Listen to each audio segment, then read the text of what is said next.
Segundo a Organização Mundial de Saúde, 80% da população teve ou terá problemas na coluna.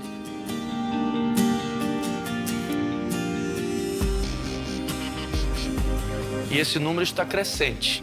O estilo moderno de vida que se leva tem feito a gente presenciar um número cada vez maior de pacientes com doença na coluna ou com dor na coluna, inclusive em idades bem inferiores do que aquela idade convencional, que é dos 40 aos 50 anos de idade.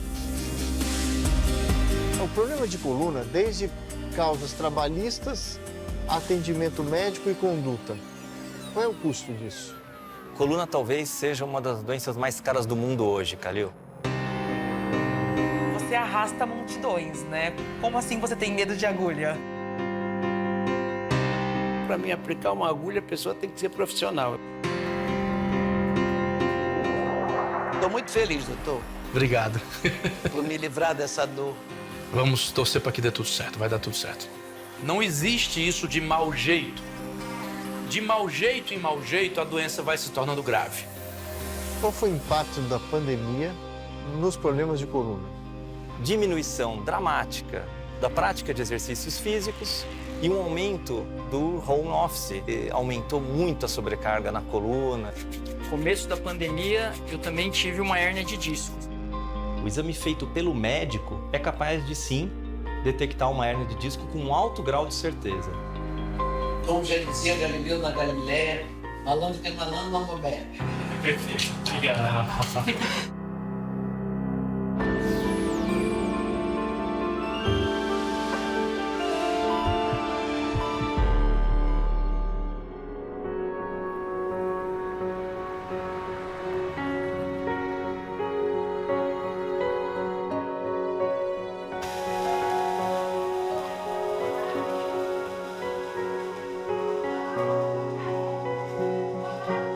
E a vida, como vai? Tudo bem, tô caminhando.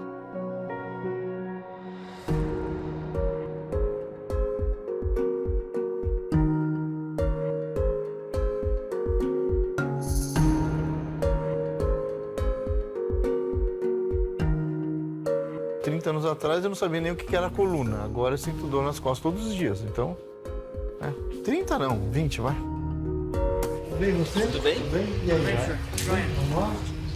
Primeiro, doutor Alexandre. O senhor senta aqui. Obrigado, viu? Obrigado. Valeu, doutor. Obrigada. Alexandre, quais são as doenças mais comuns nos brasileiros, as doenças degenerativas? A gente tem estatísticas que mostram que até 80% das pessoas vão ter dor nas costas algum dia. Nos jovens, isso normalmente é doença discal, degeneração do disco, hérnia de disco. E nos idosos é a artrose.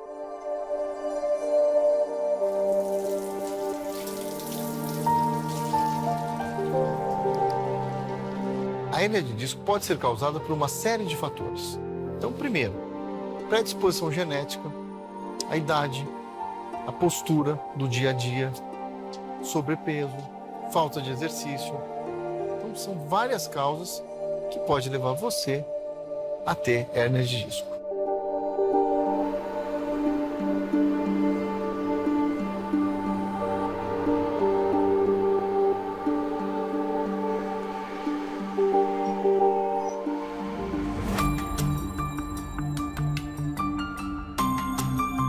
Eu desde pequena sempre fui muito ativa, sempre gostei de exercícios e com 9 anos eu comecei a jogar vôlei e joguei intensamente até os 17.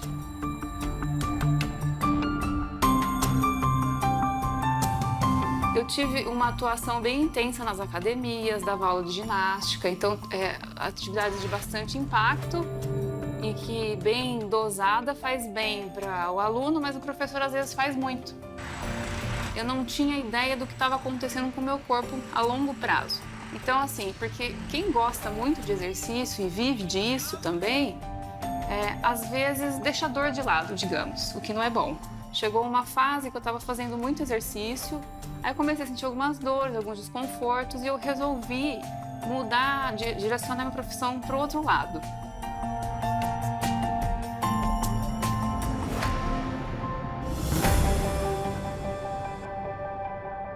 Foi quando eu conheci o Pilates. eu tinha bastante alunos, graças a Deus.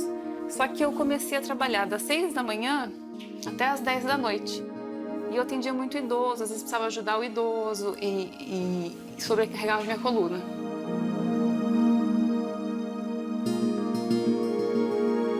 Não dormia.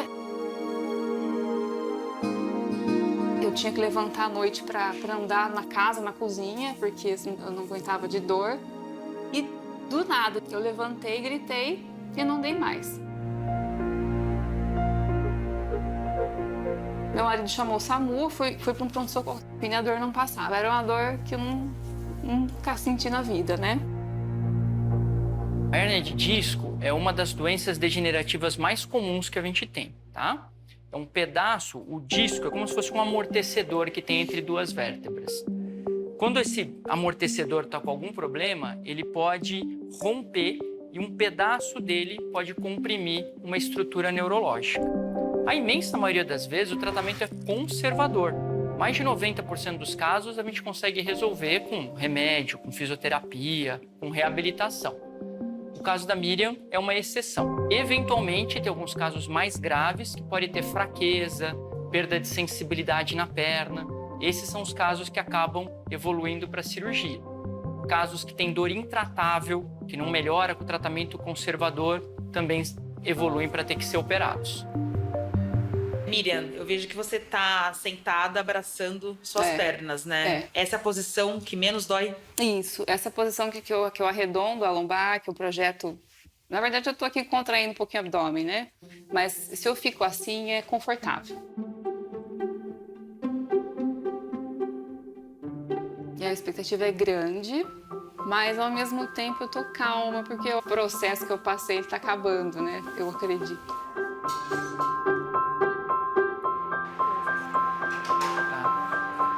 Então aqui a gente está vendo a coluna lombar. O problema dela é nesse nível aqui, que a gente chama de L5-S1, que é o último nível móvel da coluna. E aqui que a gente vê o que é a hérnia de disco. Um pedaço do disco que se rompeu e aí ele vem aqui para dentro do canal e acaba comprimindo as estruturas neurológicas. O disco é isso daqui, é esse amortecedor que a gente tem entre cada duas vértebras.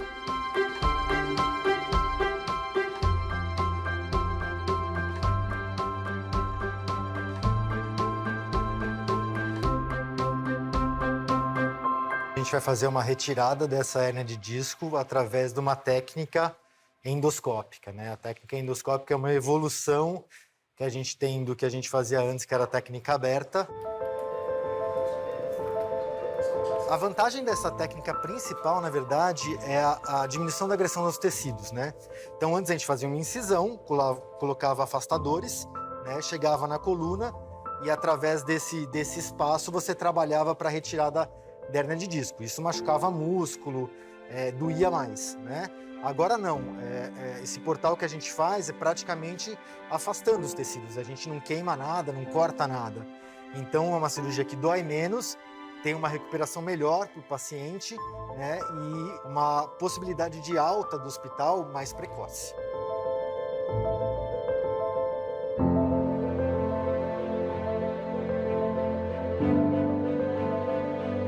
Através dessa técnica endoscópica, a gente coloca uma cânula e uma câmera de vídeo por um portal muito pequeno, aproximadamente 1 centímetro, e através dessa cânula, com a visão do vídeo, a gente vai trabalhar no local para retirar esse fragmento que está causando o processo inflamatório e a dor na perna do paciente. Em relação a essa novidade da cirurgia endoscópica, como funciona? Bom, professor, a gente tem uma tendência, principalmente na parte de doenças degenerativas, de fazer cirurgias cada vez menos invasivas, para possibilitar uma reabilitação mais precoce, um retorno do indivíduo às atividades normais dele. E nisso existe a cirurgia endoscópica. Ela é utilizada principalmente para tratar a hérnia de disco. Quando o cirurgião domina essa técnica, ele consegue fazer cirurgias, principalmente para retirada de hérnias de disco, de uma maneira mais rápida e que vai restituir o indivíduo mais rapidamente à vida normal dele. Em relação a tecnologias, houve um avanço nessa tecnologia Sem dúvida, professora. A gente teve uma melhora contínua dos instrumentais que a gente utiliza na cirurgia de coluna. Vou deixar tudo aberto.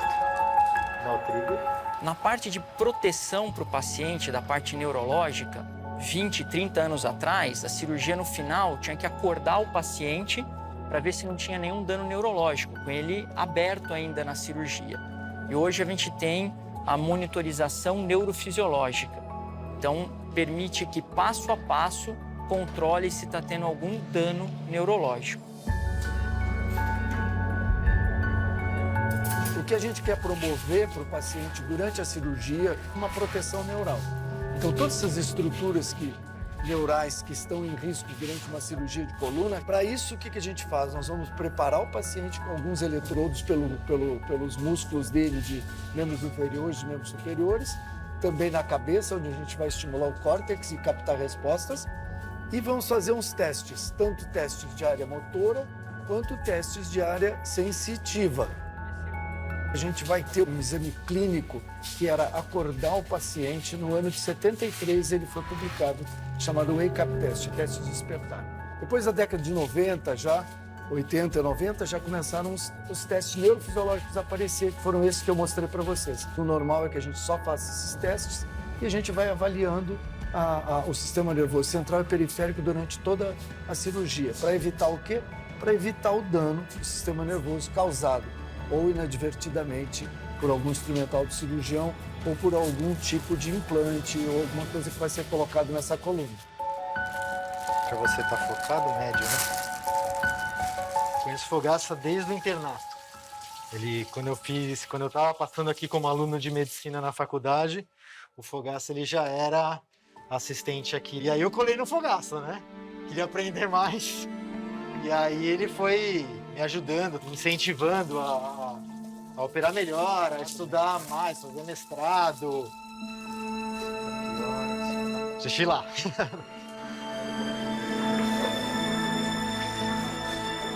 Aqui nessa parte de cirurgia, a gente está sempre aprendendo e ensinando. Nessa parte de endoscópica, o Ivan é o nosso professor aqui.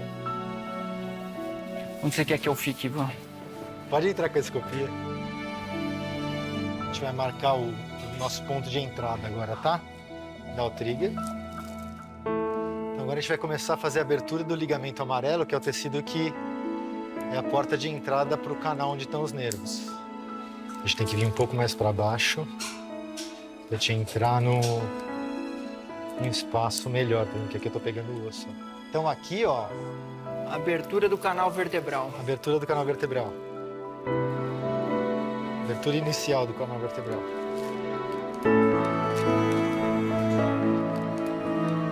A hérnia de disco era uma doença típica da quarta, quinta e sexta décadas de vida no passado.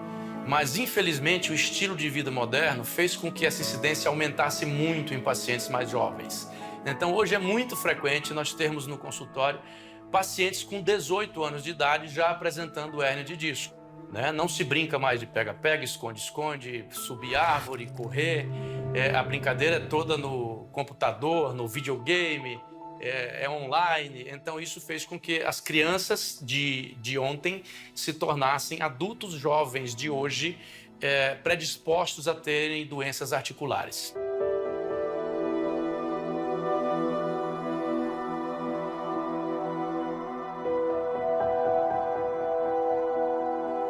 Se a sua postura é errada, sempre vai haver um mais sobrecarregado do que o outro.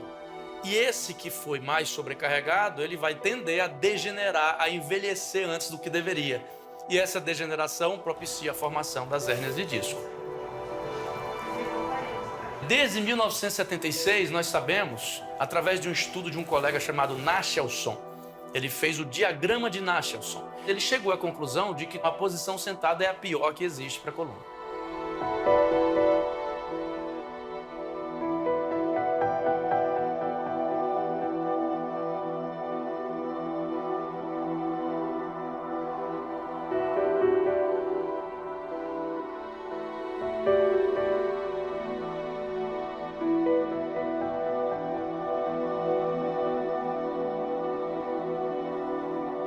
Aqui a gente tem uma peça imitando um segmento da coluna vertebral, vértebra superior, vértebra inferior e disco intervertebral. Nós temos aqui a raiz nervosa que sai pelo forame de conjugação para descer para a perna, e lá dentro da coluna vocês vão ver que tem uma outra raiz nervosa, um outro nervo. Então, o que acontece na hérnia de disco é geralmente isso aqui, ó. Há uma ruptura do anel, que é essa parte mais esbranquiçada, e um extravasamento do recheio, do núcleo, comprimindo a raiz do nervo lá dentro, que é o que causa dor como mecanismo de defesa do organismo para que não haja uma lesão desse nervo. Veja só, eu costumo dizer a meus pacientes que ninguém sente dor à toa. Não existe isso de mau jeito. De mau jeito em mau jeito, a doença vai se tornando grave. As dores, elas se apresentam em crises. Então você tem uma crise, 2 anos depois outra. Esse intervalo livre de dor faz com que o paciente tenha a falsa percepção de que o problema acabou, quando na verdade não acabou. Ele continua lá, apenas o seu organismo se adaptou a ele.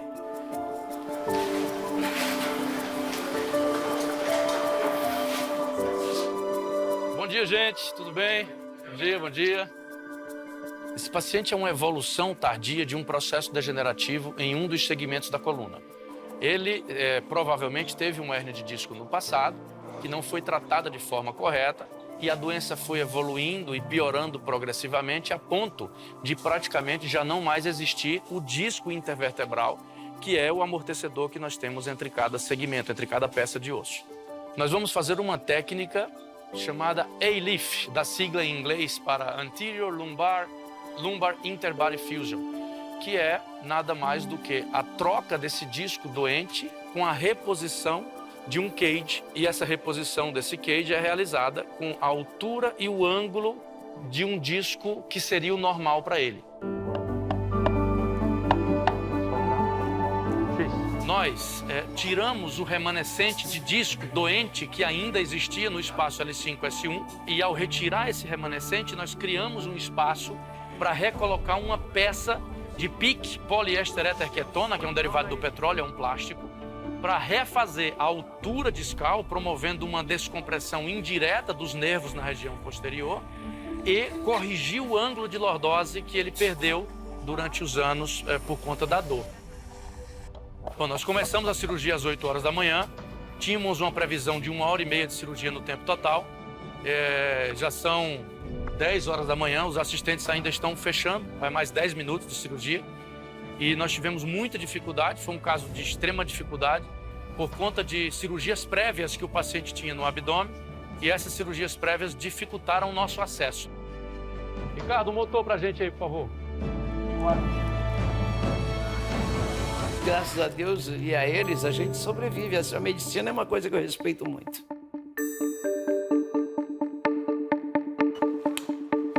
Olha, vocês não vão cansar meu doutor não, hein? Eu sei como é que é esse negócio de gravação. Volta, refaz.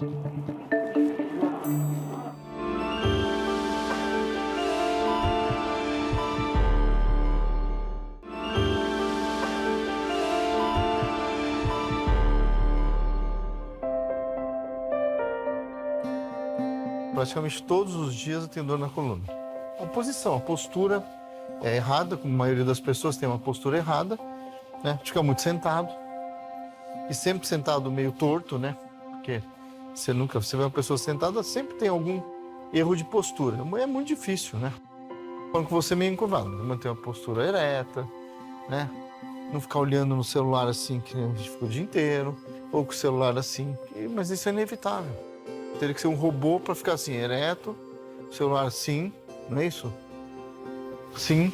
Na correria do dia a dia é difícil lembrar, né? De ficar assim, tentando. Infelizmente, mas isso é ruim, é errado. Por isso que as pessoas sofrem com dor nas costas, né? Lombar, cervical. Problema de coluna, desde causas trabalhistas, atendimento médico e conduta. Qual é o custo disso? Coluna talvez seja uma das doenças mais caras do mundo hoje, Calil. Seja porque já é consagrado que doença de coluna é o número 1, maior fator de concessão de benefício, de afastamento, de perda de produtividade e de incapacidade entre população adulta. seja pelo custo do tratamento. Os Estados Unidos, anualmente, gastam algo como 100 bilhões de dólares em tratamento de doença de coluna. Número esse que no Brasil ainda nós não temos de forma muito concreta. Qual foi o impacto da pandemia nos problemas de coluna? A grande maioria dos problemas de coluna são problemas musculares e de pequenas articulações, portanto sem gravidade, mas que dependem diretamente da quantidade e da qualidade de exercício que se faz e de vícios posturais. Na pandemia, já dá para imaginar, houve uma diminuição dramática da execução, da prática de exercícios físicos e um aumento também dramático do home office, do trabalho em casa, que aumentou muito a sobrecarga na coluna e longos períodos de trabalho, isso foi muito prejudicial.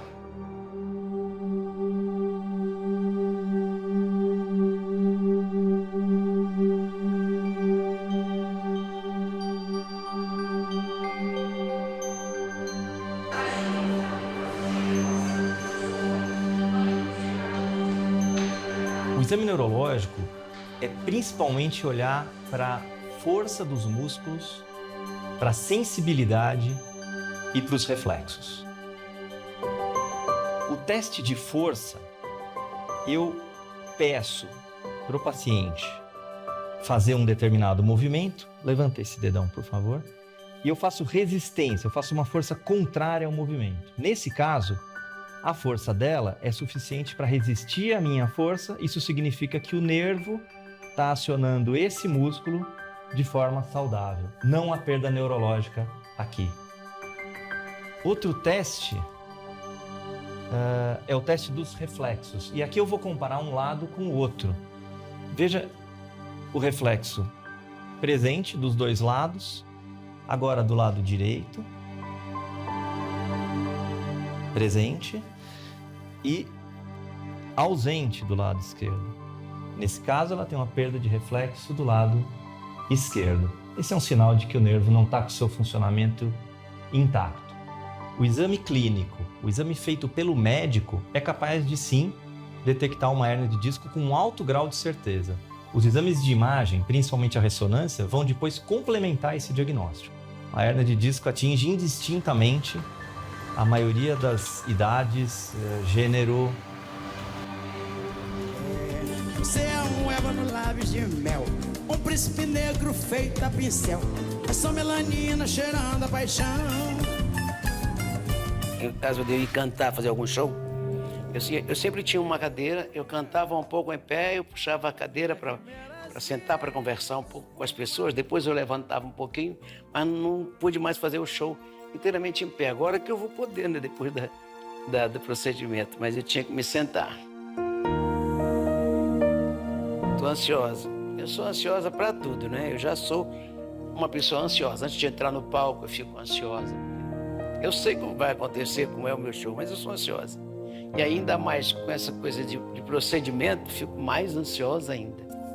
Mas eu comecei que estou em boas mãos. Bom. Boa tarde. Boa tarde, doutor Francisco. Tudo bem, minha querida? Bem, graças a Deus. Como está? Agora que eu lhe vi... Melhor. Lembrando que o procedimento é a minha parte do nosso trato. Ele serve para tirar a sua dor, entendi, para lhe tornar uma pessoa apta a fazer as atividades que são necessárias para que a doença não piore. Tem que fazer a sua. Eu vou fazer a minha parte, coisa que eu detesto, fazer exercício, mas eu vou fazer porque eu sei. Sem dor consegue fazer, né? Sem dor eu consigo. Assim esperamos. E eu sei que o senhor tem razão, eu tenho que fazer a minha parte. Muito bem. Estou muito feliz, doutor. Obrigado. Por me livrar dessa dor. Olha, vocês não vão cansar meu doutor não, hein? Eu sei como é que é esse negócio de gravação. Volta, refaz. No caso da paciente Alcione, o que aconteceu foi que de crise em crise, hoje as dores se tornaram constantes, porque a doença foi progredindo. Então ela praticamente já não tem mais esse disco intervertebral. Então hoje ela tem já, em alguns segmentos, quase que um atrito osso contra osso. E aí, veja só, esse disco separa a vértebra de cima da de baixo fazendo com que atrás da coluna, essa articulação que nós chamamos de articulação facetária, não se toque. A peça óssea de cima não toca a peça óssea de baixo. Ela tem no meio uma cavidade articular, é como se fosse o joelho. O osso de cima não toca o osso de baixo. Quando o disco desidrata, murcha, envelhece, ele diminui de altura, rebaixa de altura. Isso faz com que haja o atrito osso contra osso nas articulações facetárias. Esse atrito vai gerando uma degeneração cada vez mais avançada e uma dor cada vez mais limitante, que é o caso dela.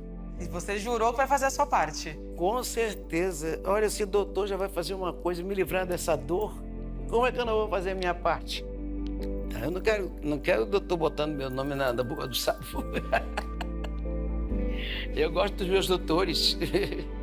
E eles, graças a Deus, e a eles, a gente sobrevive. A medicina é uma coisa que eu respeito muito.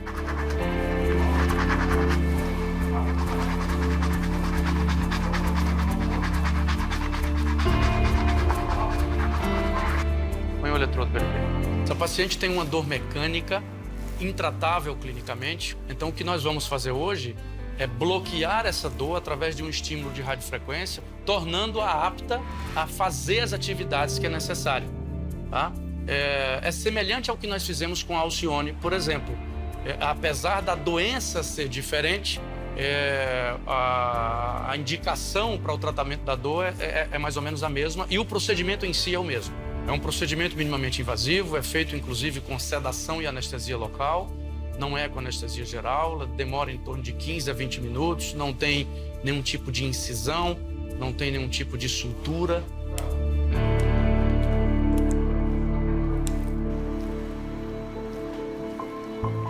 Aqui, a gente localiza anatomicamente, através do raio-x, o ponto ideal anatômico da lesão. Após isso, nós conferimos se esse ponto está correto com os estímulos sensitivos e motores, para daí, só depois dessa conferência e da segurança, realizar o estímulo. Isso. Os pés agora, para frente e para trás. Eu costumo dizer a todos os meus pacientes que existem coisas que não são inerentes à nossa competência.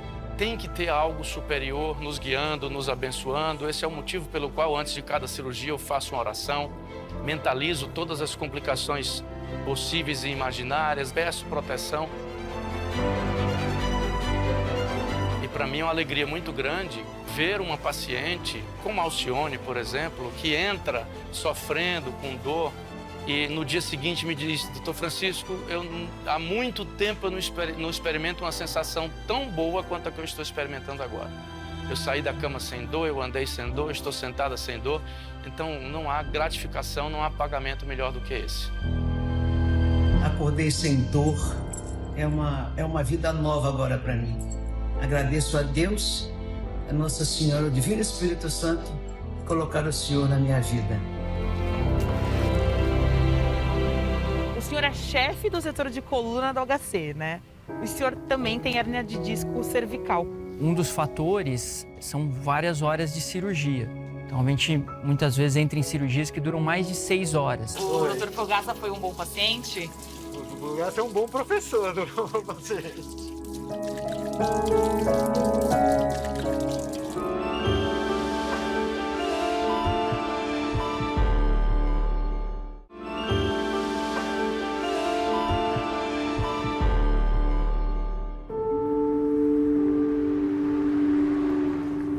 Eu faço pilates para dor na coluna, alongamento, porque senão não ando.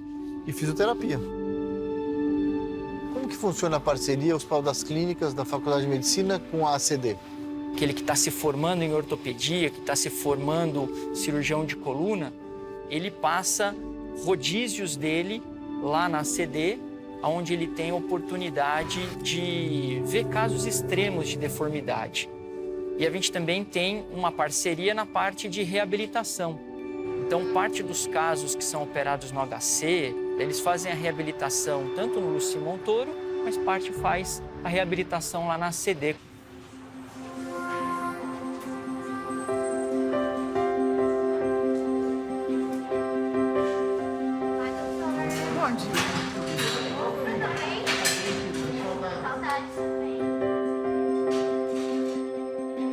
Quantas pessoas você atende mais ou menos por dia? Mais ou menos 1.500. Muito, né? Já foi mais antes da pandemia. E a pandemia prejudicou muito? Prejudicou o acesso, né? As pessoas ficaram com bastante receio da vinda. Claro. 1.900 antes da pandemia, agora nós estamos por volta de 1.400. Esse é o setor de fisioterapia adulto, tá? O tratamento de hérnia de disco, bom, o fisiatra é importante para qualquer tratamento das patologias ou dos traumas osteomusculares, não? Isso, o fisiatra é um médico da função, assim, né? Sim. Então, a gente trata do ponto de vista conservador essa coluna, né? E como a maioria das hérnias de disco, elas têm um tratamento conservador com sucesso, poucas vão para a cirurgia, então o trabalho da fisiatria nesse momento é super importante, né? Para a gente fazer essa recuperação da parte funcional e principalmente da melhora de dor.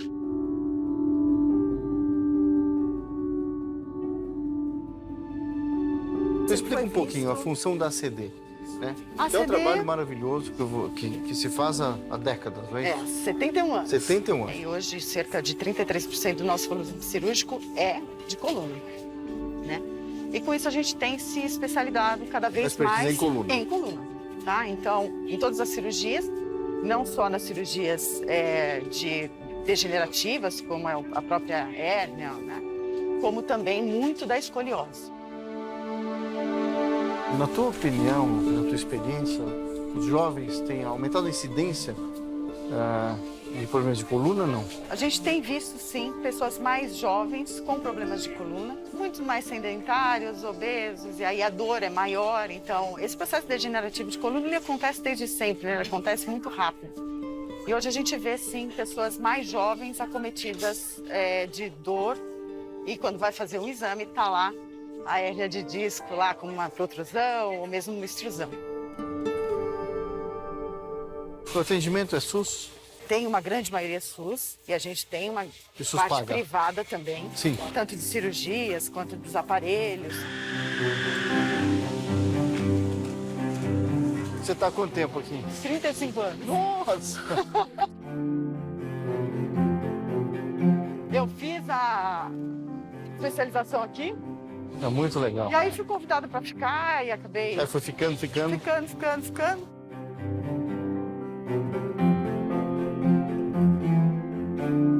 Algumas profissões acabam exigindo mais da coluna do que outras, né? O médico tem essa característica? Com qualquer profissão, né? Qualquer pessoa ficar muito sentada, postura errada, né? O cirurgião, por exemplo, que fica uma cirurgia de 8 horas, tá em pé ali, né? Debruçado no campo cirúrgico. Olha, eu tive dor por quase 2 meses. Eu já estava prestes a pedir para algum colega fazer cirurgia em mim, porque a dor era terrível. Doutor Ivan, o doutor Fogaça foi um bom paciente? O doutor Fogaça é um bom professor, não é um bom paciente. Não, mas olha, a fisioterapeuta me elogiou, porque eu fiquei 3 meses fazendo fisioterapia, 3 vezes por semana. Eu não faltei nenhuma, não chegava atrasado. Tive uma hérnia de disco cervical o ano passado. E um dos fatores são várias horas de cirurgia. Então, a gente muitas vezes entra em cirurgias que duram mais de 6 horas. E a gente usa lupa, usa uma luz aqui na testa e fica o tempo inteiro com a cabeça projetada para frente. Então, isso é um esforço grande para a coluna cervical. E aí, o ano passado, eu comecei com muita dor na região cervical, começou a irradiar para o braço, dormência. E aí, a gente logo descobre que é uma hérnia de disco. Tive que fazer uma ressonância e descobri uma hérnia de disco cervical. Acabei sendo tratado por uma colega fisiatra. E aí, com medicação, com muita fisioterapia, foram quase 3 meses fazendo fisioterapia, eu finalmente tive uma melhora e consegui evitar uma cirurgia. Estende lá no alto, volta flexionando o cotovelo. Estende e volta.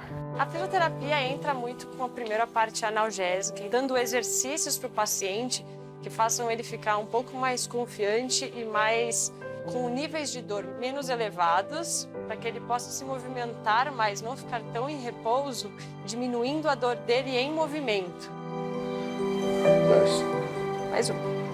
É legal a gente entrar bem no começo mesmo, para a gente conseguir justamente isso, reduzir a dor com movimentos preferenciais, direcionais, para que ele não sinta dor no movimento, e com isso ele vai conseguindo ter uma analgesia, e aí sim a gente mudando para movimentos em todos os planos, para ele conseguir voltar a se movimentar e se limitar o menos possível. Uma das causas de dor nas costas, por exemplo, é o chamado pescoço do digitador. O que é isso? Olha a postura, o peso da cabeça sobre a coluna, você olhando para o celular, o peso é muito maior do que você olhando o celular nessa posição mais ereta. Tem até um termo americano que chama text neck, ou pescoço do digitador em português. Porque quando a gente fica com a cabeça projetada para frente, olhando a tela do celular ou do tablet, o peso da cabeça fica muito maior. Faz um braço de alavanca, então o pescoço tem que suportar uma carga muito maior do que quando a gente está com a cabeça ereta. Esse processo de desgaste natural da nossa coluna obriga que, para que a gente tenha saúde da coluna, faça exercícios abdominais específicos. Não é aquele abdominal de perder barriguinha ou de ficar em forma, e sim um abdominal para fortalecer e dar resistência para a musculatura chamada estabilizadora da nossa coluna, ou conhecida pelo termo em inglês de core. Fazer exercício para a coluna é essencial para que ela não doa. Hoje o que a gente não quer é que o sedentarismo aconteça. Então, quanto menos você se manter parado no seu dia a dia, melhor. Se você é uma pessoa que trabalha muito sentado ou muito em pé, o ideal é que você se movimente, que você vá trocando de posições ao longo do seu dia e tente justamente se manter ativo. O ideal é praticar alguma atividade física, uma academia, um pilates, alguns alongamentos, mas principalmente se manter ativo. Se precisar dar uma esticada nas pernas para descansar, pode esticar. Você precisa cuidar da saúde, não é um favor que a gente faz pra gente mesmo, nem pra ninguém. Você precisa cuidar e pronto, acabou. Saúde é uma coisa que não se acha em qualquer esquina, não se compra no supermercado, nem em lugar, não há dinheiro nenhum. Compre saúde. Saúde você precisa dela, precisa manter ela bem, estar bem com ela, né? E eu optei por fazer isso, quero estar de bem com a minha saúde.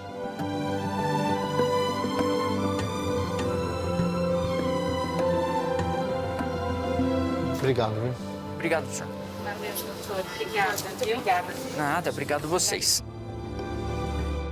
Bom, eu quero que você deixe esse programa bom, igual você foi médico bom, quer ser bom e melhor, faça a mesma coisa. O programa tá ótimo, meu filho.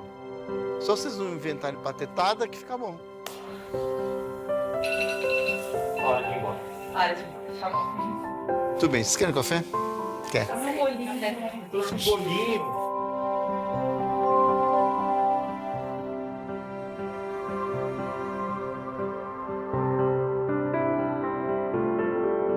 Ainda bem que existe a ciência, né? Também para salvar. É verdade. Que abaixo de Deus só a ciência, né? É isso.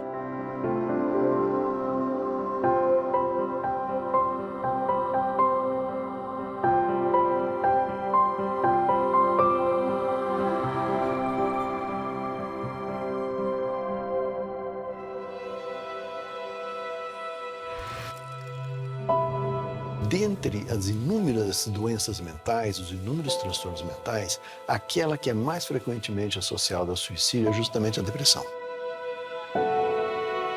A incidência de suicídio no mundo e no Brasil é muito maior do que as pessoas pensam e imaginam. Isso é um problema de saúde pública. Para você ter uma ideia, um brasileiro se suicida a cada 45 minutos. Tive um descontrole e quebrei o vidro do banheiro da minha casa.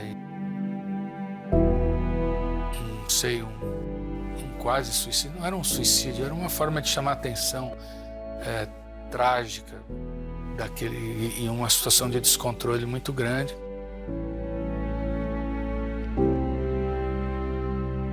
Um dia ela chegou para mim, pro pai dela, e falou: olha, eu tô com pensamentos estranhos. Eu tô com medo de fazer alguma coisa ruim comigo.